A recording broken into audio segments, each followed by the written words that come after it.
Please join me in welcoming Harold Holzer, Senior Vice President for External Affairs at the Metropolitan Museum of Art.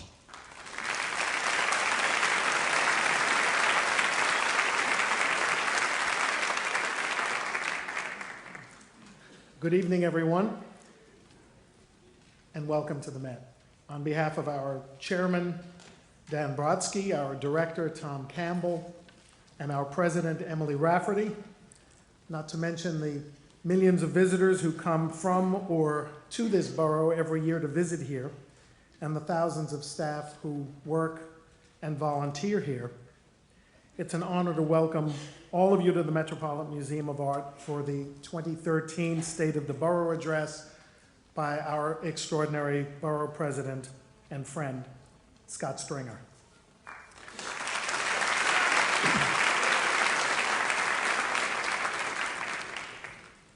Ever since he took office as borough president more than 7 years ago, Scott has been a consistent and enthusiastic supporter of cultural institutions throughout Manhattan, including its biggest museum, the Met.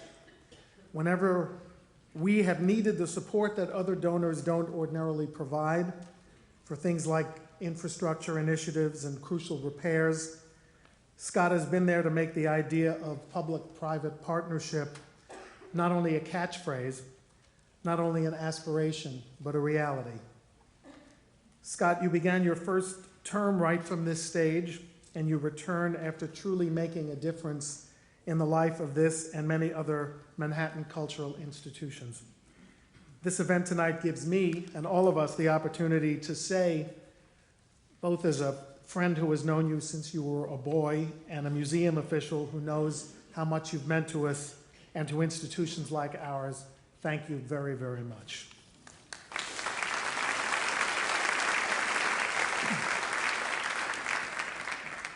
Before we hear from the borough president, we have the privilege of enjoying two terrific groups who are here to perform for us.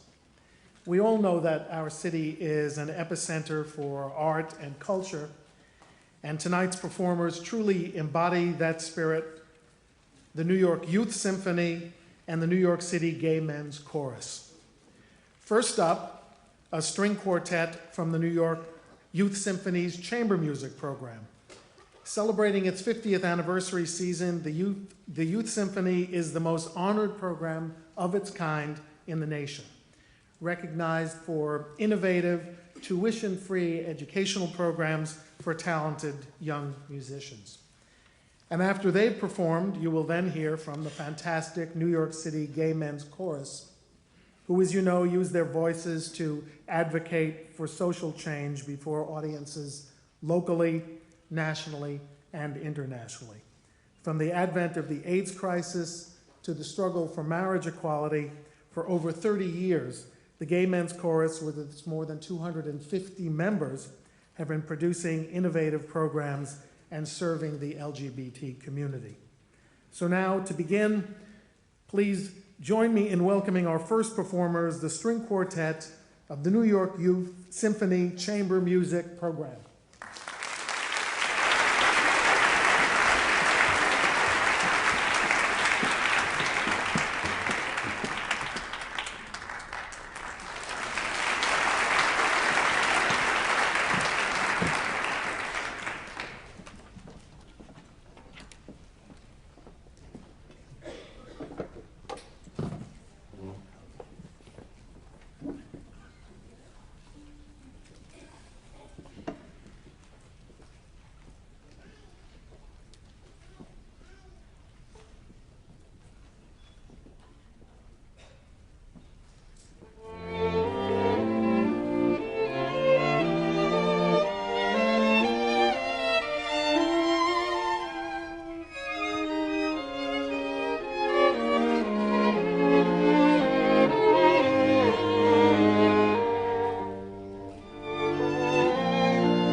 And now, please welcome to the stage the New York City Gay Men's Chorus.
And now I have the pleasure of introducing a special guest.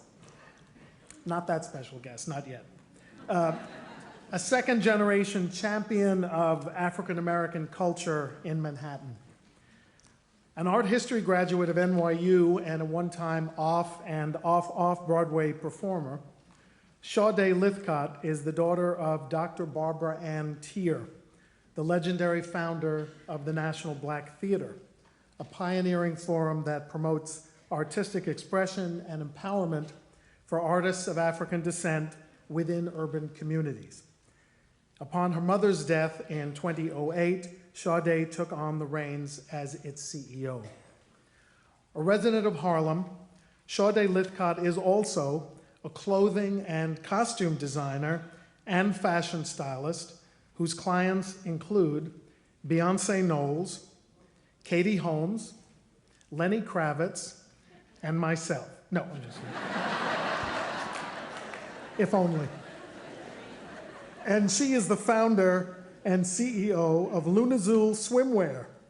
In short, she is a very special Manhattanite, creative, entrepreneurial, and dedicated to her borough.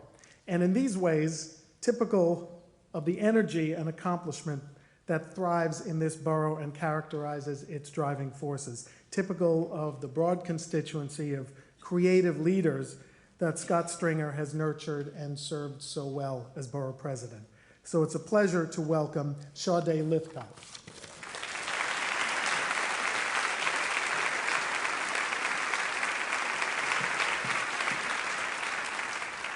Good evening, everybody. How's everybody doing? Wonderful. Well, welcome. It is such an honor for me to be here tonight to welcome you all. It's kind of an emotional evening for me, but I'm sure I can imagine for our Borough President, Scott Stringer, it's also emotional for him. I'm up here. I never do this. I'm usually in Harlem talking to artists, so this is a branching out for me, but I had to be here because I have such a personal experience with Scott Stringer's leadership. And I know in these times where we've heard 1,012 speeches, it makes a difference when it comes from the heart and when there's real measurable change. So this evening, we're in for a treat. Scott Stringer's been Borough President for 7 years. And as he begins his last year in office, I know he'll be sharing some bold, exciting, cutting-edge ideas with us tonight. Are you guys excited as I am to hear? Yes. Well, Scott will be out in a few minutes. Like I said, I have a very personal story. And it's actually kind of unorthodox for Scott to have asked me because I shoot from the hip.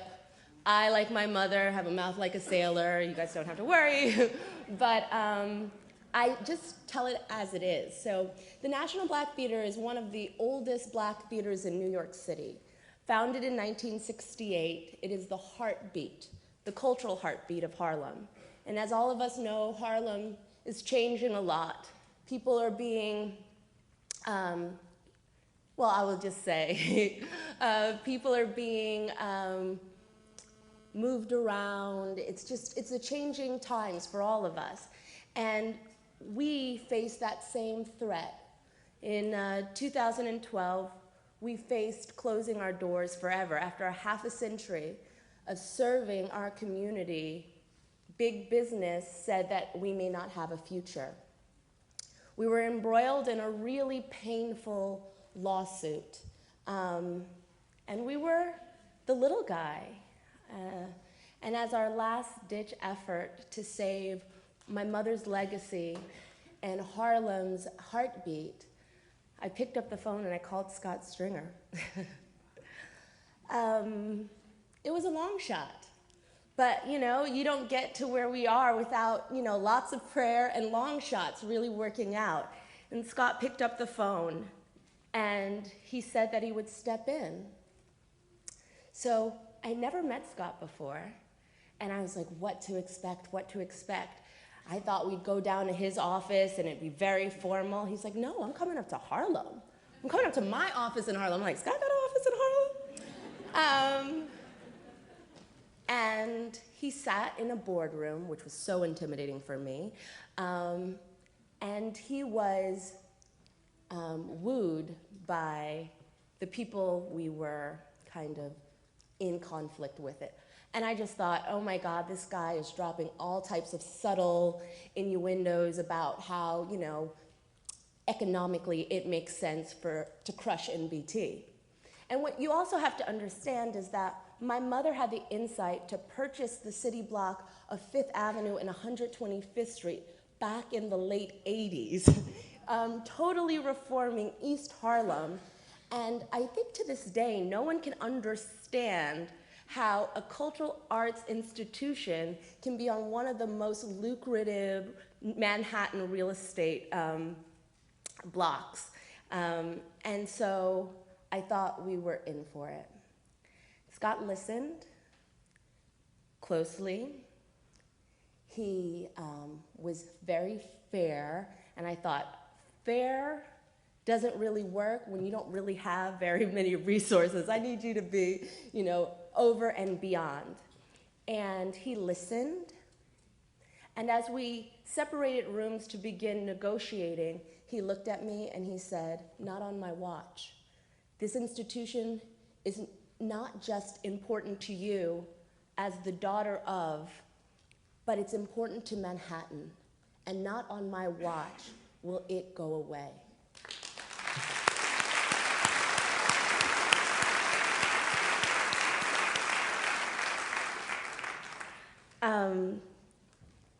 So Scott listened.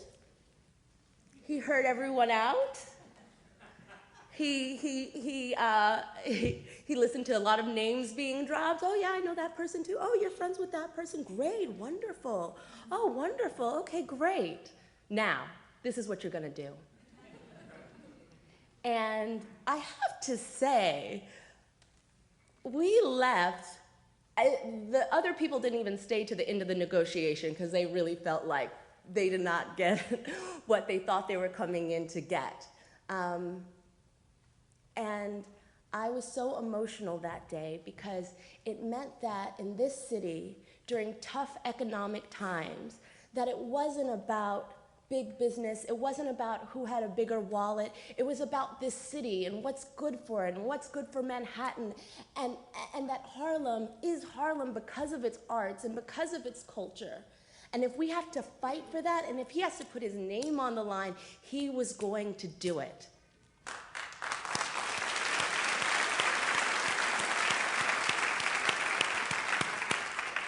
But here's what was really impressive to me. After this long, arduous negotiation, where it was painful, it was sensitive, Scott took off the hat of Borough President, and he put on the hat of parent, and he gave me a huge hug and said, "Your mother would be so proud of you. I am so proud of you." And so, for me, I don't think you find those qualities in a politician so easily. Someone who can be an advocate for our borough, but also sensitive enough and caring enough to take personal interest as a father and as a husband and as a person who says, I want to make sure when my son grows up, can go see a play at the National Black Theater. So he went one step further. I was floored at that. I was like, sign me up. I will petition for you. I will bake cookies. What do we need to do? But he went one step further, and this is a testament to his leadership, his excellence, that he said, you have been dragged through the coals with this lawsuit. So now that we've settled the dispute, let's also set the record straight. So he called a press conference in front of our property with all press around to say that there is no more disputes, there are no more financial issues, that National Black Theater is here to stay. I support it. And not on my watch will Harlem turn into a community that is not for the people and by the people. And as a result, we are in our award-winning 45th season right now because of the work that Scott Stringer did for us.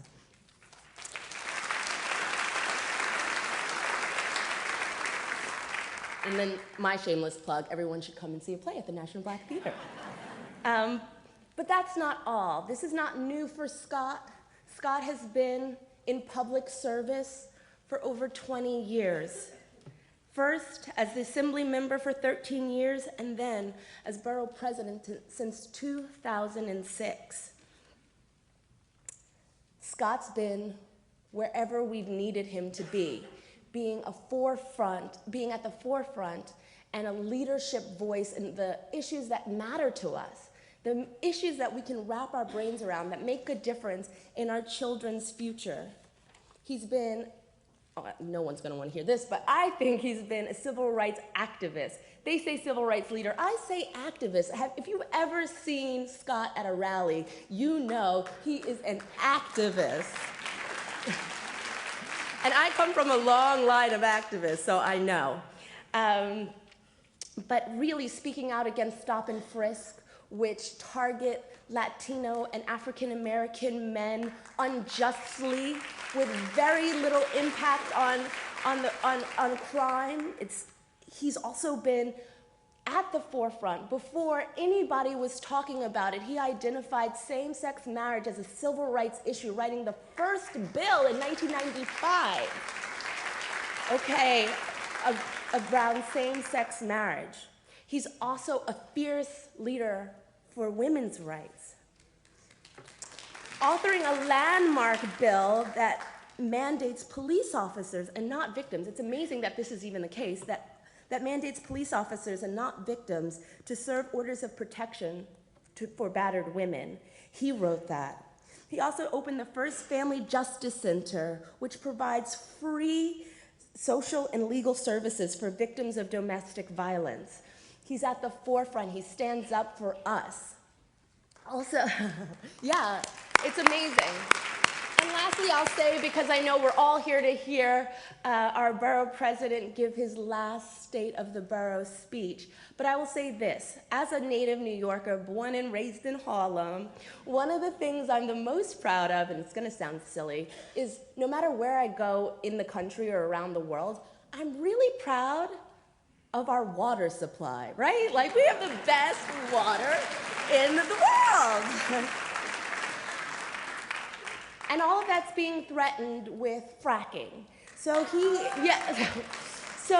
But Scott has been at the forefront, even though it makes sense for big business, he has been at the forefront as an environmental leader saying, not on my watch, there will be no fracking on my watch. And these are just some of the things that make me so proud to stand in front of you tonight and share with you. It's not what I do, but it really comes from the heart, and I'm so proud that Scott Stringer is our borough president. So, without further ado, he has stood for us. So if you guys will give a rousing round of applause for our Manhattan Borough President, Scott M. Stringer.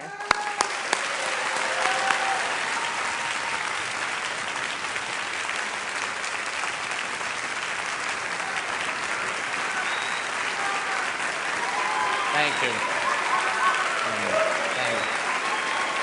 Thank you.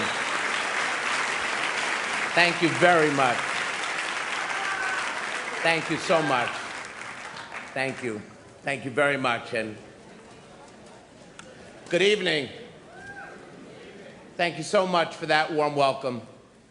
And thank you to Harold Holzer for his gracious words, and to our host, the Metropolitan Museum of Art, truly one of the great cultural institutions of our city and the world.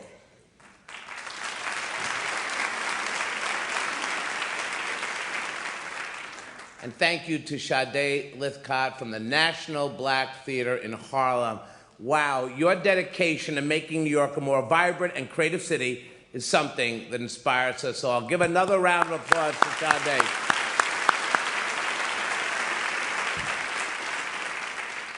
Let me say thank you to the world-famous New York Youth Symphony and the New York City Gay Men's Chorus. You remind us how lucky we are to live in New York and be among such talented and diverse artists. Please give it up for our great performers.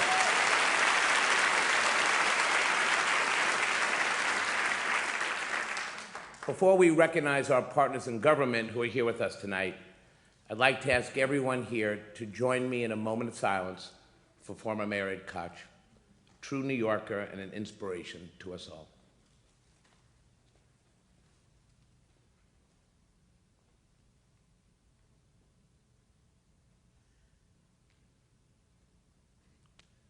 Thank you very much. We have many elected officials with us this evening, my colleagues in government, and I'd like you to bear with me while I announce the ones that are here tonight. First, I want to welcome our State Controller, Tom DiNapoli,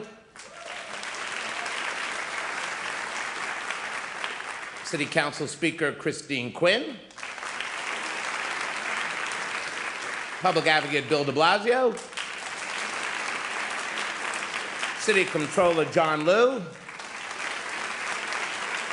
former City Controller Bill Thompson, with his Manhattan visa in tow, Brooklyn Borough President Marty Markowitz, our District Attorney Cy Vance. We got three great senators representing our borough: Adriano Espaillat, newly elected Brad Hoylman, State Senator Daniel Squadron, From the State Assembly, Assemblymember Brian Kavanaugh. Assemblywoman Linda Rosenthal. Our friend from Queens, Assemblymember David Weprin. And from our partners in the City Council, Councilmember Inez Dickens. Councilmember Gail Brewer. Councilmember Ydanis Rodriguez. Councilmember Dan Garodnick. Councilmember Robert Jackson. Councilmember Jessica Lappin. A great union leader who represents all of us in New York, always doing the right thing. Norman Seabrook, the president of the New York City Corrections Officers Benevolent Association. Norman. Former Controller Liz Holtzman is here tonight. Former Bronx Borough President Adolfo Carrion. Former Assemblymember Jonathan Bing. And someone I have worked side by side with for 7 years. Please welcome Deputy Borough President Rose Pierre-Louis.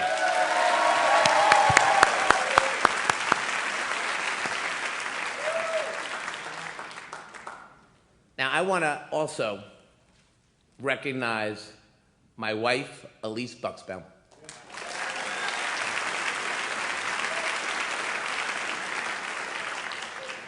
She is the love of my life, and we've had an amazing year together. The mother of Maxwell Elliott Stringer. We've learned so much. Diapers, early morning, all the things I never thought I would know, but then I turned 50, and look what happened. I know what you're all thinking. 50, not bad, right? We have another one on the way, and I can't wait. Thank you. I love you very much. Now, Elise is joined by the 2 other incredibly important women in my life. The first, my mother, Arlene, and my mother-in-law, Susan Buxbaum. And they're joined by their amazing husbands, Carlos and Barry. Elise and I are very lucky. Thank you for being here. 7 years ago, I stood on this stage as the newly elected Manhattan Borough President and gave my first address. It was a great, auspicious beginning filled with big plans. Tonight, we return. We complete the circle for what is my last State of the Borough. We have achieved so much. We opened up the city planning process to more local voices, enabling the kind of growth that creates jobs while preserving our neighborhoods. We made the urban landscape a little greener, the air a little cleaner, the food a little healthier, and the quality of life a little better. And tonight, I want to talk to you about how everything we've done can be the foundation for continued progress and growth in the city we love. But I have to start by talking about something that remains undone because it just can't wait. I'm talking about Hurricane Sandy, the devastating storm that tore through our city 100 days ago. It was unlike anything we have ever seen. A 14-foot storm surge, flooded subways and tunnels, 46 people killed in the city, including 2 young boys literally swept from their mother's arms. Thousands left homeless, hundreds of thousands without heat or electricity. Now that the winds have died and the waters have receded, we must get down to the job of strengthening our infrastructure and our economy.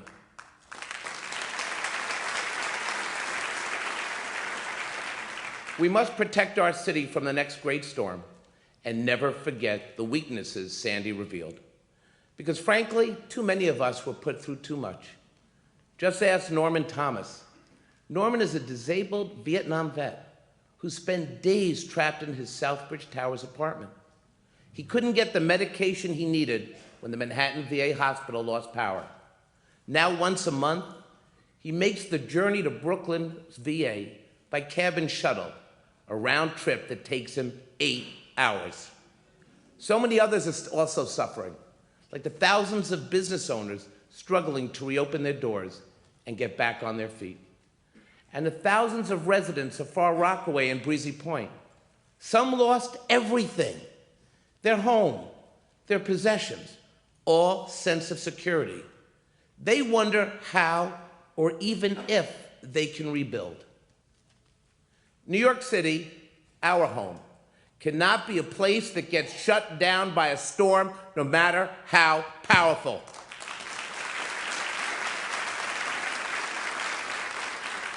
It cannot be a city plunged into darkness for days because one of our most vital power stations, the Con Ed plant on East 14th Street, is dangerously prone to flooding.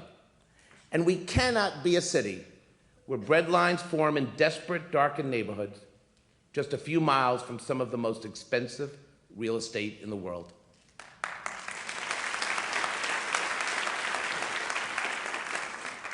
We're about to get billions of dollars from the federal government to repair our infrastructure and recoup some of the economic losses from Sandy. How we spend this aid, how efficiently, how intelligently, is going to help define what kind of city we will be in the 21st century. This is no longer some academic discussion about flood protection. It's an urgent matter of public safety. It's about summoning the vision and the leadership to get this done.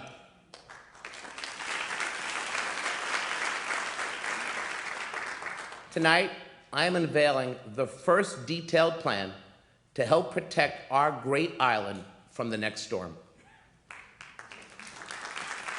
Thank you.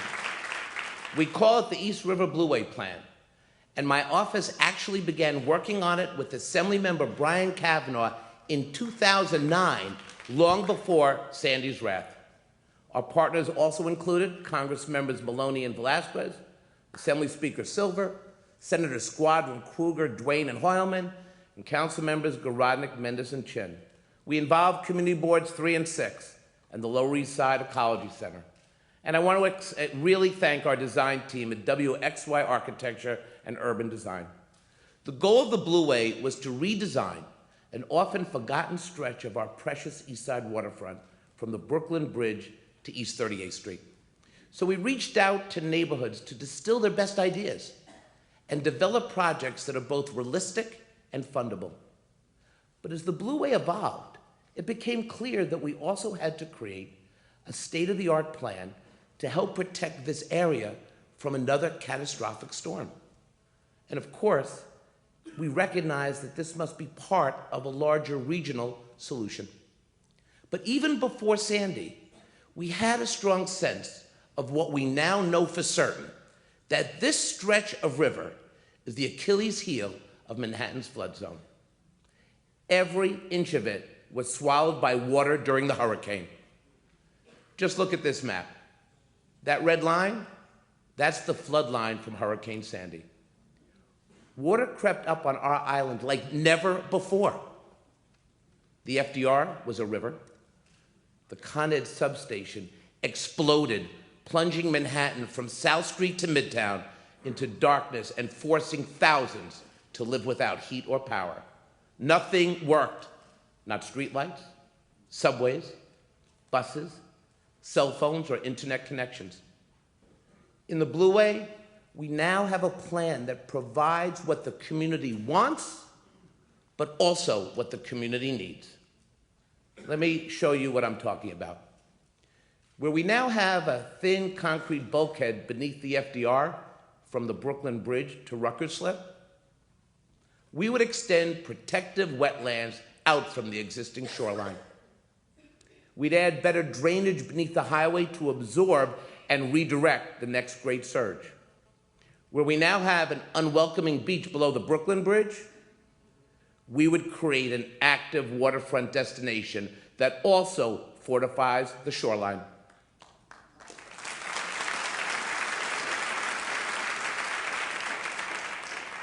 And where the Con Ed plant now stands exposed at East 14th Street, right at the water's edge, we would create a new green pedestrian bridge that can also serve as a sturdy flood barrier. In the end, This is a roadmap to recovery built by the community and for our community.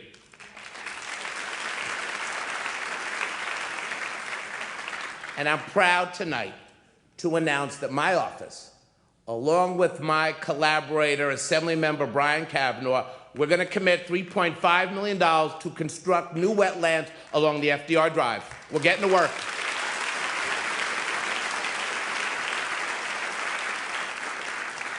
Wetlands like the ones we're proposing are helping to protect New Orleans after Katrina, and they can do the same for the East Side. What we have created here is a model that not only helps communities to reimagine their waterfronts, but also helps safeguard them at the same time. As we now look to rebuild Red Hook and Coney Island in Brooklyn, Far Rockaway in Queens, and the devastated shores of Staten Island, the Blueway offers a model for regional planning and engagement. We owe it to those who lost their lives during Hurricane Sandy and to all those who bravely weathered the storm to build a stronger, more resilient city. Let's confront the power of nature with the power of our ideas. We can do this. We can do this. While we address the aftermath of the hurricane, we must also look ahead to the other challenges bearing down on us, almost all of them fiscal. Budget gaps as high as $2.4 billion, citywide unemployment just under 9%, and double that for many young people. An economy still too dependent on Wall Street. We can't ignore the reality any longer. We need a long-term strategy for economic growth, a strategy that expands our middle class and doesn't nickel and dime it to death. Because without a strong middle class, New York City ceases to be New York.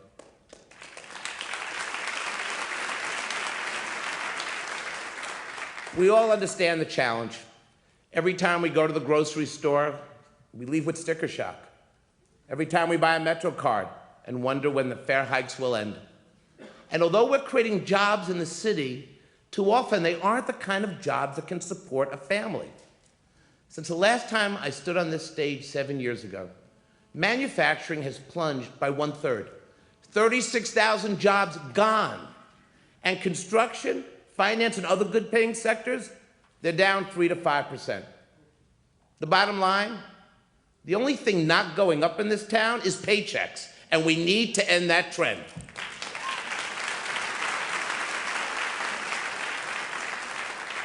Our middle class is shrinking because the ladder to success has been yanked out from under people.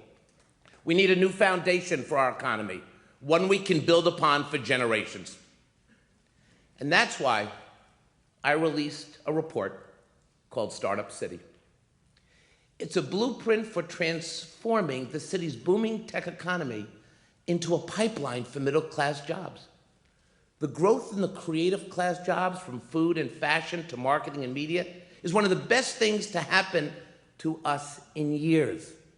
Since the beginning of the Great Recession in 2007, more than 500 digital startups have blossomed in New York. These tech-related jobs have grown 60% in the last decade, and Mayor Bloomberg deserves enormous credit for fostering that growth with the planned Cornell Technion campus on Roosevelt Island. It's one reason why New York has leapfrogged Boston to become the #2 tech hub in the nation. Yes, we're beating New England. I'm a Jet fan. This is as good as it gets. Come on, give it up for New York.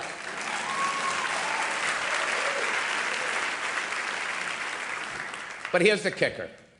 The high-tech employers are telling us they can't find the engineers and the programmers in New York City to drive this economy. Think about that. At a time when more than 350,000 New Yorkers are out of work, that is unacceptable, and we must change that. Now, starting salaries in the new tech economy can begin at $65,000 a year and rise quickly from there. It should be the latter for so many of our residents. But to make this happen, we must explore options to ensure our budding entrepreneurs can find affordable spaces to live and work that don't empty their pockets. We need to cut red tape so that young startups don't have to wait months to get a simple permit. And we must double down on our efforts to link schools to the workplace so our classrooms provide the training students need.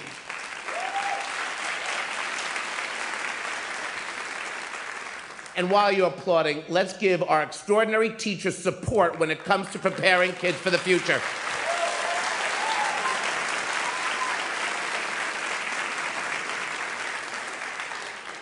You see, it's not about teaching to the test. It's about teaching the skills that will lead to college and a career. That's what this is about. Startup City is a blueprint for all these changes. And tonight, I am announcing that I will sponsor a conference with discussion from city leaders seeking mayoral office on implementing its key recommendations. Thank you, mayoral aspirants, for participating in this critical conversation. Let's give them a round of applause. We're going to join together. We're going to recognize the great opportunities of the new tech economy and offer real strategies. That's how you rebuild New York City's middle class. We start now.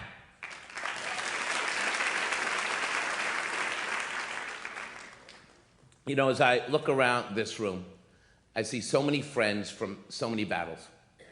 We fought for tenants' rights, for civil rights, for basic human rights. But there's still more work to do if we're going to build a city that fully respects our progressive values.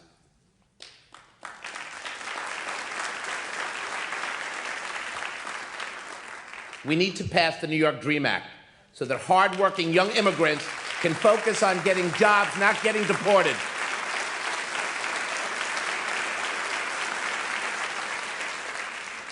We must continue the fight for marriage equality and work with Congressman Jerry Nadler to overturn the Federal Defense of Marriage Act.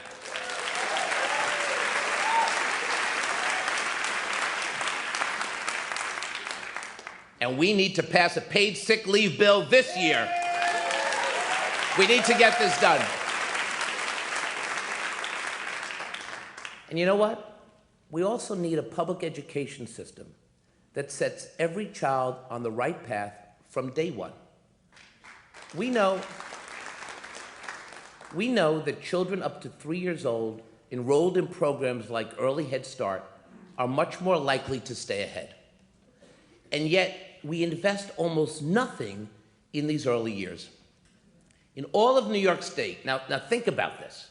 In all of New York State, there are less than 7,000 Early Head Start seats funded for these children. It's pathetic. And that's why I'm proposing an expansion of Early Head Start and paying for it through a new funding strategy called social impact bonds. These bonds allow private investors to fund public programs. If the programs are successful, taxpayers avoid higher costs down the line. The mayor is already advancing a similar program on Rikers Island to cut recidivism. If we can keep young people out of jail and save taxpayer money, then investors share in the savings. That's the kind of creative thinking we need to build a better future for our kids and a stronger economy for all New Yorkers. That's what we have to start thinking about.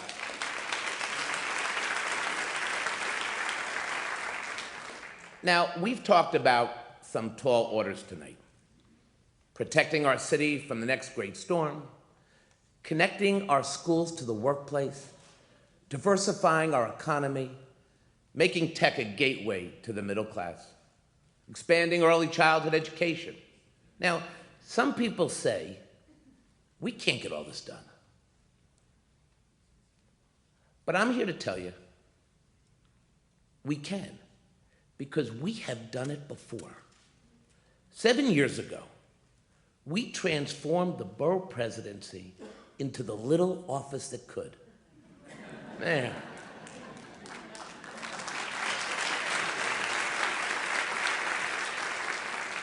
An epicenter of action, ideas, and progressive reform. We didn't listen to the critics who said we had no relevance. We decided to tackle the big problems facing the city. and we did not rest until we found even bigger solutions. We did it by leading with integrity, by investing in long-term planning, and by daring to reach for new ideas. The first time I stood on this stage 7 years ago, we boldly said we would take the politics out of community boards, and we did.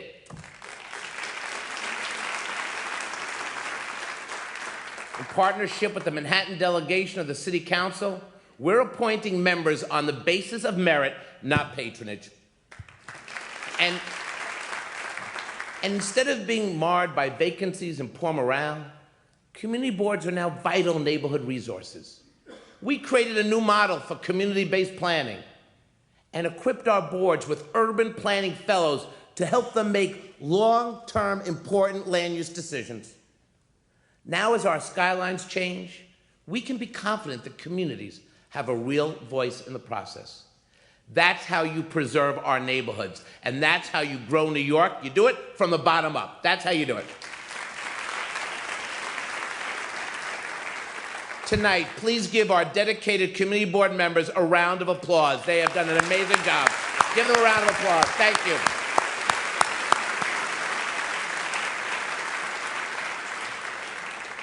Our Go Green program sprang from the same desire to listen to our communities. But in this case, the goal was to combat decades of environmental abuse in underserved neighborhoods. We confronted a legacy of neglect in East Harlem that left its mark in the wheeze of too many kids and some of the highest asthma rates in the nation. We promised on day one of my first term that we would push back against those rising asthma rates. And we did. We opened the first neighborhood standalone asthma center with the help of Mayor Bloomberg, Jose Serrano, Robert Rodriguez, and Melissa Mark Viverito. It was one of my proudest moments as borough president. And today, El Barrio can breathe a little easier.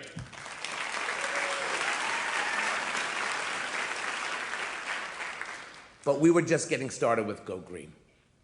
We convinced 11,000 kids to swap junk food for healthy food by using our youth bucks at city green markets. And I'm proud to announce tonight that we plan on reaching 10,000 more kids with youth bucks this year, because we're gonna get them on track to lead healthy lives before they reach adulthood.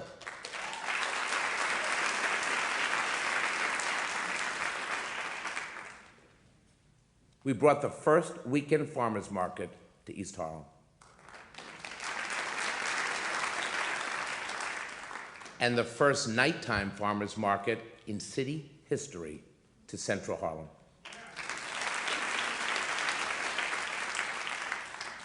And we funded more than a half dozen green roofs on schools. Think about that.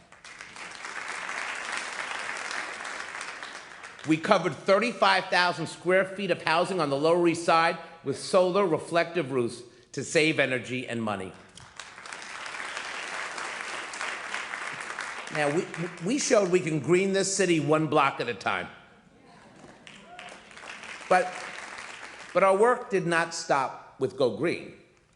When we saw low-income New Yorkers forking over thousands in fees to check cashers, we launched Bank on Manhattan. The goal was to make banking easier for people who needed it the most. We brought a dozen major banks and financial institutions to the table and connected more than 12,000 New Yorkers with affordable mainstream checking accounts. We saved working people $6 million in checking fees each year. Now, folks, that's real money. Money to build credit histories, start a college fund, or save for a rainy day. We are also changing lives one deposit at a time.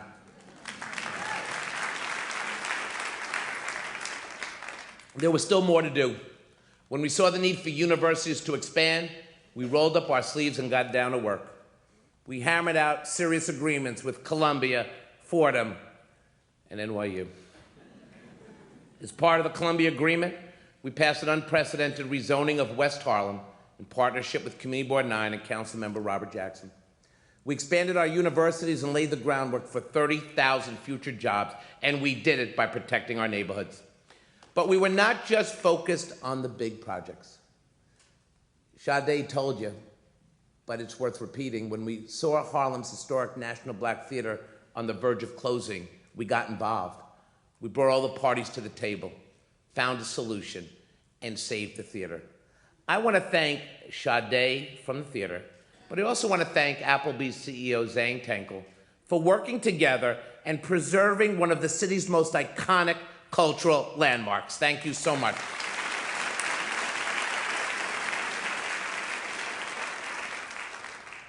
Sometimes we were spurred by real tragedy. When 5-year-old Jacob Newman was killed by a faulty NYCHA elevator, we shared in the grief of the city, but we also got down to work. We sought answers and soon obtained 88,000 elevator records. I kid you not, 88,000 elevator records detailing the inspection history of every single NYCHA elevator in New York. And what we found was appalling. 75% of NYCHA elevators had received unsatisfactory ratings going back to 2004. We demanded action. And today, with leadership from Senator Chuck Schumer, I'm proud to tell you that NYCHA has committed almost $500 million in new funds to upgrade its elevators.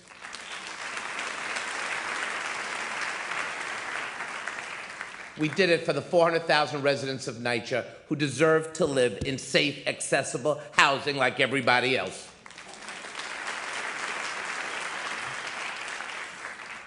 Our reach even extended upstate.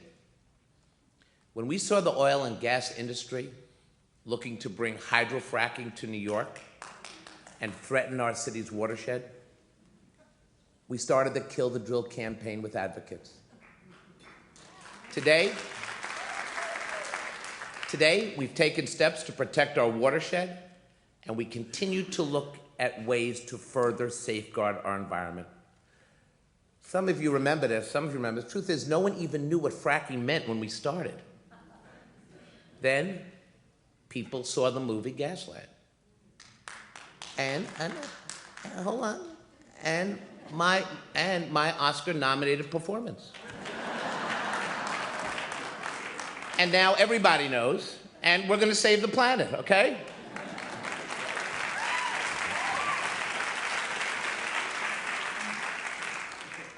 Our work on fracking is just one example of some 50 reports our office published to make government better, smarter, and more efficient. Here's a little of what we did. We challenged the runaway use of outside consultants at the DOE and the agency's shameful failure to collect millions in federal reimbursements. We counted every vacant lot and abandoned building in Manhattan and used the data to pass legislation in Albany that promotes affordable housing. We took on school overcrowding and changed the way the Department of Education plans for population surges we know are coming. As part of these efforts, our office convened war room meetings for the most crowded districts with Congresswoman Karen Maloney and elected officials throughout the borough. These meetings led to the construction of nearly a half a dozen new schools for our city's children, projects we can be very, very proud of.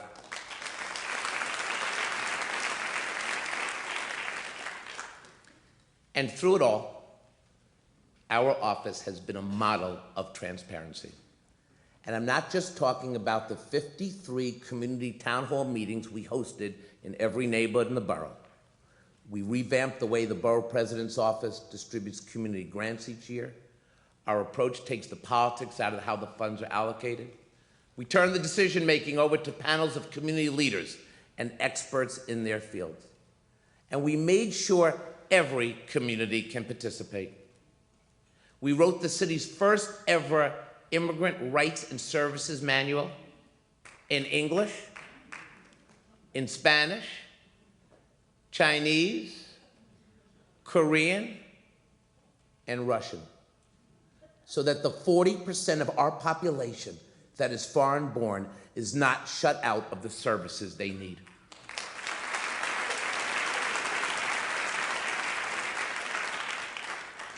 As a fiduciary of New York City's $42 billion retirement system, we have also worked hard to safeguard the retirement security of our city employees. We help strengthen our commitment to emerging managers so that we can grow our funds and utilize the talent of women and minority-owned firms. We advocated for sustainable and responsible investments and comprehensive education for trustees. We also helped end pay-to-play scandals by banning placement agents, middlemen who got big paydays for doing nothing. All of our initiatives were about thinking creatively and refusing to say no when confronted with tough challenges. But as proud as I am of what we've done, I am just as proud of how we've done it. We listened, collaborated, worked through our differences, found common ground. Instead of some top-down, take-it-or-leave-it approach, we brought people together. And I've been blessed to have a great team with me every step of the way.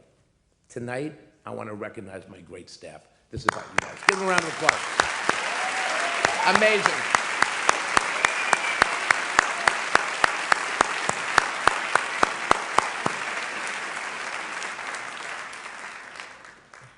We are reminded every day about the grit and determination of our people.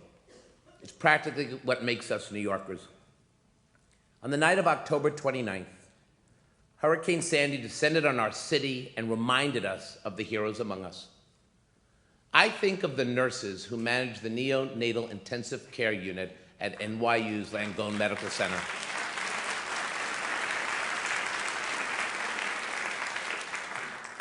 They were preparing to hand off their tiny patients to the next shift as Hurricane Sandy whipped through the city. They were checking monitors, making last-minute notes, and then the lights went out. All of them. And so did the respirators that keep these little babies alive, some less than 2 pounds. For one brief moment, everyone froze in the darkness. And then the nurses of NYU got busy. One by one, they swaddled each small patient in blankets and heating pads.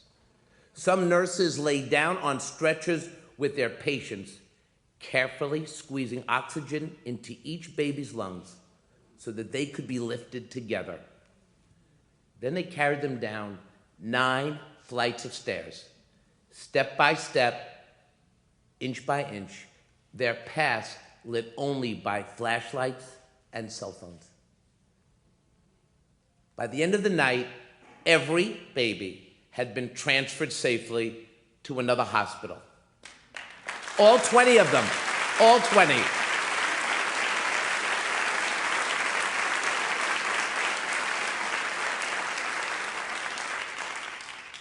Elise, you know this. As new parents with another one on the way, it's hard for us to even comprehend the anxiety of those families, knowing their babies were in the eye of that great storm. These nurses showed heroism, humanity, and the ultimate compassion. And they're here with us tonight. The great nurses of NYU Langone, please stand up. Jerry, stand up. Jerry, Megan, Maureen, Margot, Karen, Allison, Claudia, Sandy, Menchu, Beth and Anna.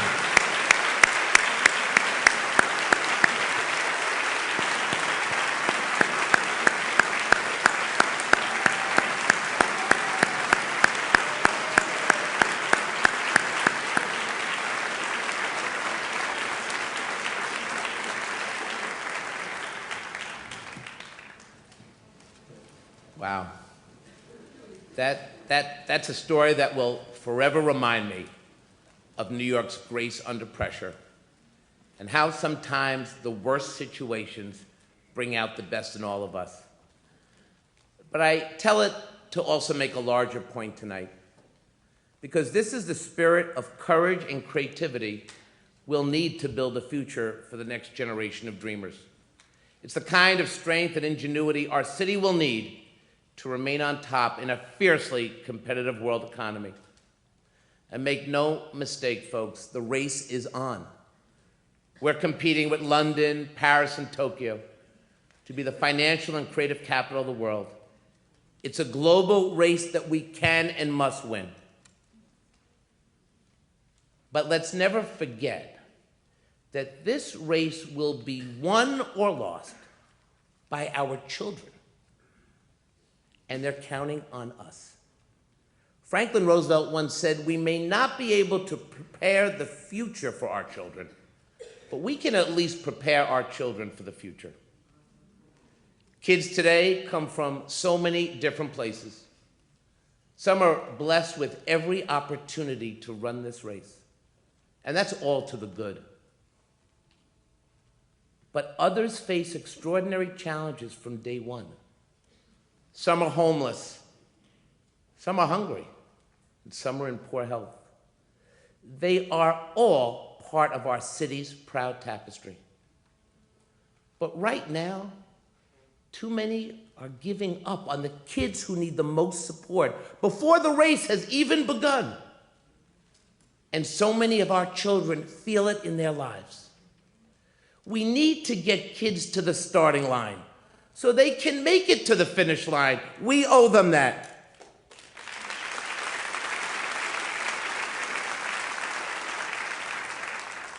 We have got to make them believe that New York will honor their dreams by ensuring that they get wraparound services at school so that they can stay healthy and engaged even after the final bell, by keeping them safe from the threat of gun violence,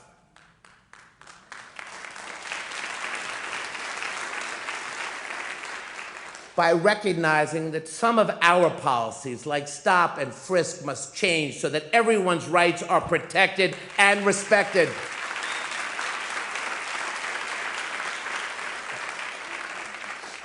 And by making sure that no child ever goes to bed hungry in the nation's wealthiest city.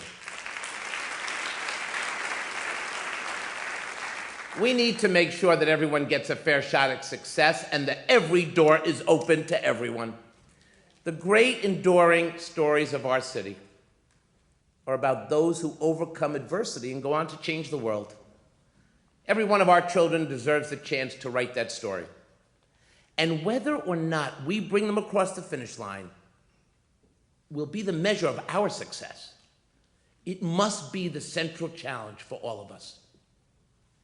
Because the hopes and dreams of the next generation of New Yorkers, your children, my children, your neighbor's children, children you will never meet, are hanging in the balance.